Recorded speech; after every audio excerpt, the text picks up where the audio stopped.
The moment Emma Clarke stepped into Ivory and Rose wedding boutique that morning, she already knew something was going to go wrong. She could feel it in the way her hands trembled as she arranged the last centerpiece on table 12, in the way the crystal vases caught the early light and turned it into something almost too beautiful to trust. She had worked at Ivory and Rose for nearly 4 years, rising from a part-time florist's assistant to the lead decoration coordinator for the venue's most prestigious events. She knew every table, every drape, every chandelier adjustment by memory. What she had never expected was that the most important event she would ever walk into as a guest would also become the worst day of her professional life. The venue looked like something from a dream. White roses cascaded from ceiling installations she herself had designed 3 weeks earlier. 60 meters of hand-stitched silk ribbon ran along the banquet hall's central aisle, and the afternoon light poured through the tall windows in long golden sheets that fell across the ivory tablecloths like a blessing. 200 guests had already taken their seats by the time Emma arrived in her gown, a simple, cream-colored dress with a narrow satin waist. She had not worn anything expensive. She never did. She had spent most of her savings on the wedding itself, trusting that today would speak for everything she had quietly built over the past decade. She was standing near the back entrance, checking her phone for a message from the florist when Margaret Sloane found her. Margaret was the owner of Ivory and Rose, a woman in her early 60s who wore her authority the way other people wore perfume, constantly and without apology. She had never liked Emma, not since Emma had quietly reorganized the venue's vendor contracts 2 years ago and saved the company nearly $40,000 without being asked. Margaret had thanked her with a bonus and resented her ever since. Now she crossed the hall with the particular purposefulness of someone who had already decided what they were going to say before they said it. She told Emma that a client had complained, a complaint about the centerpiece arrangements on the east side of the room. Emma turned calmly and explained that she had followed the brief exactly as it had been signed off by the client herself 3 days prior. Margaret cut her off. She said she did not want explanations. She said she wanted professionalism. Then, in front of the caterers refilling water glasses, in front of the string quartet finishing their warm-up, and in front of the guests who had begun turning to look, Margaret's voice rose to a pitch that carried across the entire hall. She told Emma she was relieved of her duties, effective immediately. She told her to remove herself from the premises before the ceremony began. She told her that her behavior had been a consistent source of embarrassment, and that she would not allow someone so clearly out of her depth to represent Ivory and Rose on a day of this importance. Then she held out her hand and asked for Emma's venue access card. The hall went silent. 200 faces turned toward a woman in a cream dress who stood very still with her phone in one hand and her access card in the other. The caterers stopped moving. The string quartet placed their bows in their laps. Someone near the back whispered something that no one else could hear. 2-5.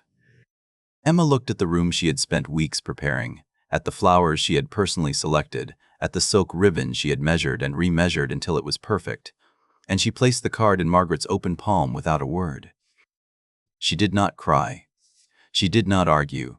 She simply picked up her small evening bag from the table beside her and began walking toward the exit with the composure of someone who had survived far worse than public humiliation.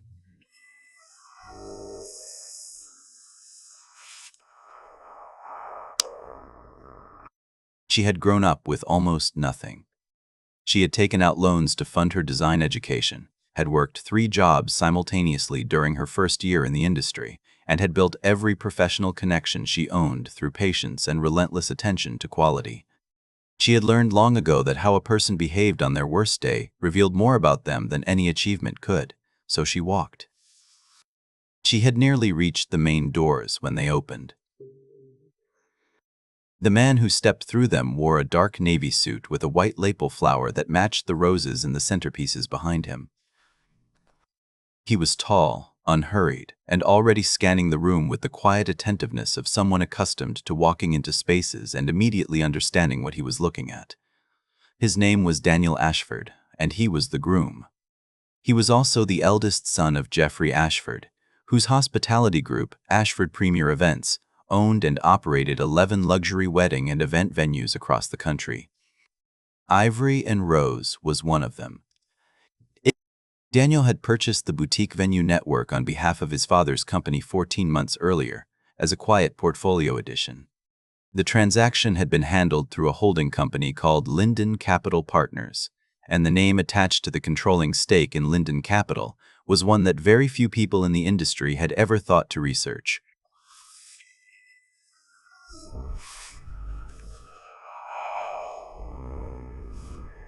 Capital is off to the stage.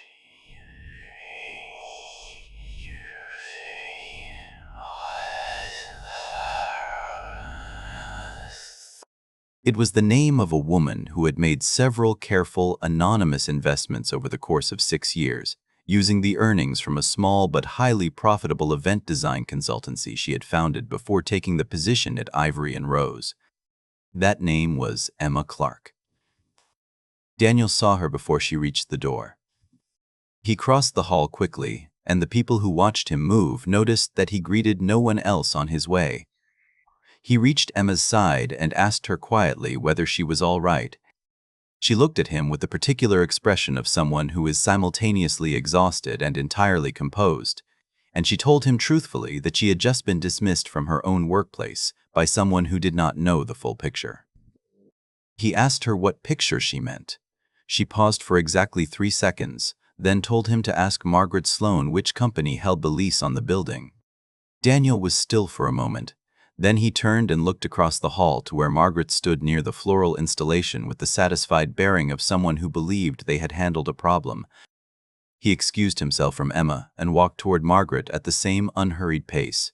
He introduced himself. He mentioned Ashford Premier Events.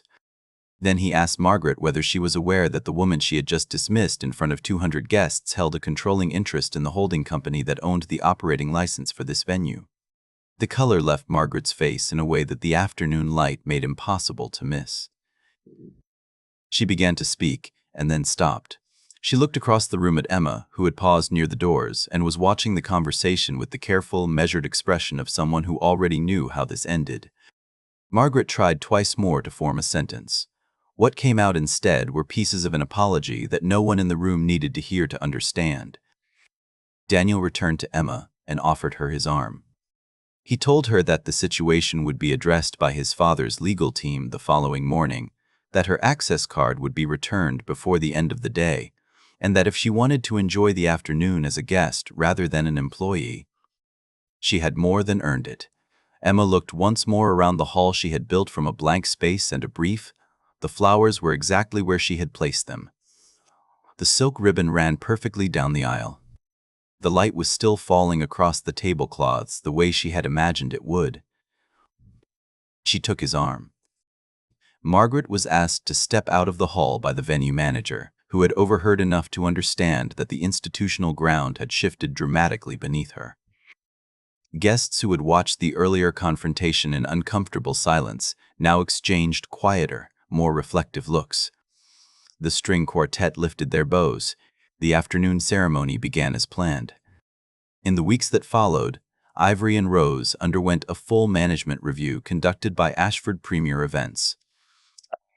3 members of the senior staff submitted voluntary statements describing a culture of fear and inconsistency under Margaret's leadership. 2 of them had never reported anything before because they believed silence was the only way to protect their positions. A new general manager was appointed with a written charter that included a clear staff dignity and conduct policy requiring formal review before any employee dismissal, regardless of circumstance. Emma continued her role in the company. She had quietly helped to build, not as decoration coordinator, but as a senior creative consultant with a formal seat in the Venue Network's strategic planning group. She rarely brought up what had happened that afternoon. When people asked, she said only that she had always believed the work itself would eventually say what she could not. She was not angry. She was not looking for recognition. She had simply refused to believe, on what should have been the most beautiful day of her life, that cruelty deserved the last word. Because in every room where power is assumed rather than earned, there is always a door that opens at exactly the right moment. and what walks through it is rarely what anyone expected.